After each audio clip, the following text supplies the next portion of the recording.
कक्षा 1 से 8 तक सरकारी और प्राइवेट स्कूलों में पढ़ाने वाले ऐसे इन सर्विस टीचर जो कि अभी तक टेट क्वालिफाई नहीं है, चाहे वो कभी के भी ज्वाइनिंग क्यों ना हुई हो उनकी, चाहे आरटी एक्ट से पहले ही ज्वाइनिंग उनकी क्यों ना हुई हो, सभी को माननीय सुप्रीम कोर्ट ने 2 साल का वक्त दिया है अपने 1 सितंबर 2025 के जजमेंट के आधार पर कि ऐसे इन सर्विस टीचर्स को 2 साल में टेट क्वालिफाई करना होगा और अगर वो नहीं कर पाते हैं तो खुद से रिजाइन करेंगे और अगर नहीं करते हैं तो डिपार्टमेंट उनको कंपल्सरी रिटायरमेंट दे सकता है।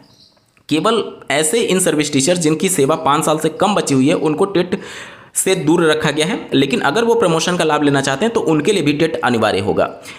इसी जजमेंट में माननीय सुप्रीम कोर्ट ने ऐसे विद्यालय जो कि अल्पसंख्यक विद्यालय हैं उनके जो टीचर्स हैं उनको टेट पास मामले में इस फैसले से अलग रखा है और इस अल्पसंख्यक विद्यालयों के मामले को लेकर के वो बड़ी बेंच में इस मामले को रेफर कर दिए हैं।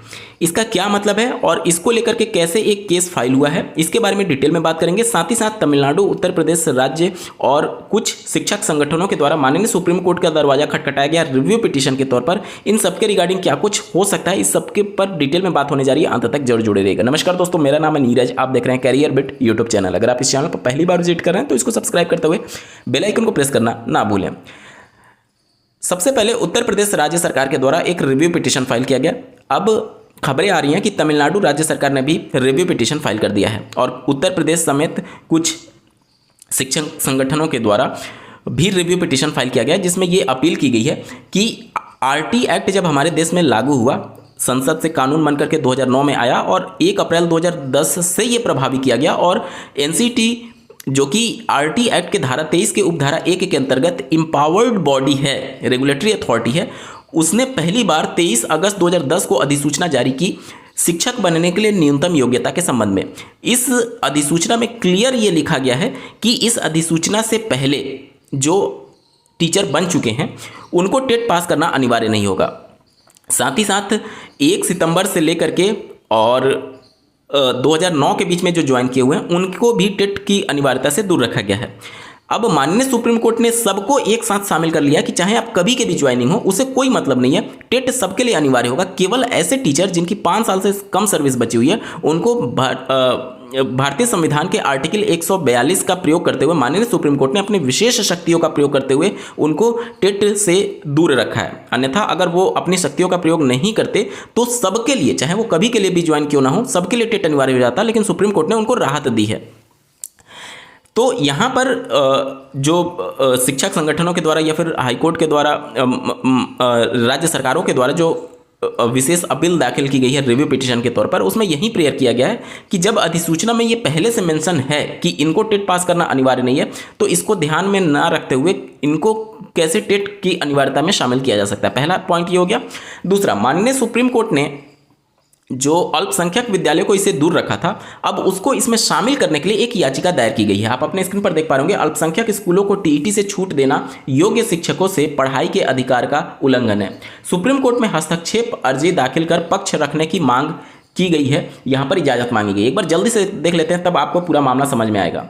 अल्पसंख्यक स्कूलों को आरटी यानी शिक्षा का अधिकार के दायरे के बाहर रखना और वहाँ के शिक्षकों को टीईटी यानी शिक्षक पात्रता परीक्षा से छूट देना बच्चों के योग्य शिक्षकों से शिक्षा के अधिकार का उल्लंघन है। ये बात अल्पसंख्यक स्कूलों के शिक्षकों को टीईटी अनिवार्यता योग्यता के बाहर रखने के मामले में सुप्रीम कोर्ट में दाखिल एक हस्तक्षेप अर्जी में कही गई है। अर्जीकर्ता श्री खेम सिंह भाटी ने इस मामले में पक्ष रखने की इजाज़त मांगते हुए कहा है कि टीईटी शिक्षा के अधिकार का अहम हिस्सा है। इसका उद्देश्य यह सुनिश्चित करना है कि बच्चों को योग्य शिक्षा पढ़ाएं और उन्हें अच्छी शिक्षा प्राप्त हो। इसलिए अल्पसंख्यक स्कूलों को टीईटी के अनिवार्यता से छूट देना बच्चों के साथ अन्याय है।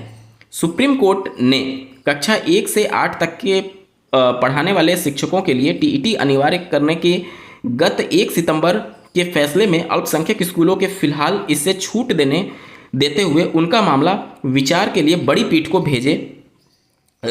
भेजने के लिए कहा था। 2 न्यायाधीशों की पीठ ने अल्पसंख्यक स्कूलों को आरटी के दायरे से बाहर बताने वाले 5 न्यायाधीशों के प्रमूर्ति एजुकेशन एवं कल्चरल ट्रस्ट मामले में पूर्व में दिए गए फैसले पर सवाल उठाते हुए मामला बड़ी पीठ को भेज दिया है। तमिलनाडु सहित कई राज्यों के मामले लंबित हैं। इसमें प्रधान न्यायाधीश को सुनवाई के लिए उचित पीठ गठित करनी है। इसी मामले में भाटी ने हस्तक्षेप अर्जी दाखिल की है। अर्जी में कहा गया है कि अल्पसंख्यक स्कूलों को आरटी के दायरे से बाहर रखने के प्रमति जजमेंट में कानून की सही व्यवस्था नहीं दी गई है। प्रमति जजमेंट में अल्पसंख्यक स्कूलों को इसके दायरे से बाहर करने से ये उद्देश्य कमजोर होता है, क्योंकि इन स्कूलों में पढ़ने वाले बच्चों का योग्य शिक्षकों से शिक्षा पाने का अधिकार बाधित हो रहा है। तो जहां एक तरफ स्टेट गवर्नमेंट के द्वारा रिव्यू पिटीशन फाइल किया जा रहा है, वहीं दूसरी तरफ अल्पसंख्यक स्कूल जिसको माननीय सुप्रीम कोर्ट के जजमेंट से अलग रखा गया है और बड़ी बेंच में इसको ट्रांसफर किया गया, उसमें भी हस्तक्षेप करने के लिए याचिका दायर हो चुकी है कि चाहे अल्पसंख्यक विद्यालय हो या फिर नॉर्मल विद्यालय हो, सबको आरटी के दायरे में लाना चाहिए और सब में टेट अनिवार्य करना चाहिए, ऐसा याचिका दायर किया गया है। अब देखना होगा कि माननीय सुप्रीम कोर्ट इस पूरे मामले को किस नज़रिए से देखती है, क्योंकि दोनों मामले जो हैं, चाहे आप रिव्यू पिटीशन फाइल कर लीजिए या फिर हस्तक्षेप अर्जी दाखिल कर लीजिए, दोनों उन्हीं ऑनरेबल जस्टिस के पास जाएगा जिनके द्वारा ये जजमेंट दिया गया है। तो एक तरफ जहाँ पर स्टेट गवर्नमेंट और शिक्षक संगठन ये मांग कर रहे हैं कि जो पहले से इन सर्विस टीचर हैं उनको इससे बाहर रखा जाए, वहीं पर दूसरा गुट जो है वो ये मांग कर रहा है कि जो अल्पसंख्यक विद्यालयों को इसे छूट दी गई है उसको भी इसमें शामिल कर लिया जाए, ताकि योग्य शिक्षक से शिक्षा पाने का अधिकार जो है, मौलिक अधिकार आर्टिकल 21A में, उससे बच्चे वंचित ना रह जाएं। अब देखना होगा कि इस पूरे मामले को माननीय सुप्रीम कोर्ट किस नज़रिए से देखती है। इस पूरे मामले में आपका क्या कुछ कहना है कमेंट के माध्यम से जरूर बताइएगा, और ऐसे ही महत्वपूर्ण अपडेट के लिए इस चैनल को सब्सक्राइब करना ना भूलें। इस वीडियो को देखने के लिए आपका बहुत बहुत धन्यवाद। भगवान करे आपका दिन शुभ हो।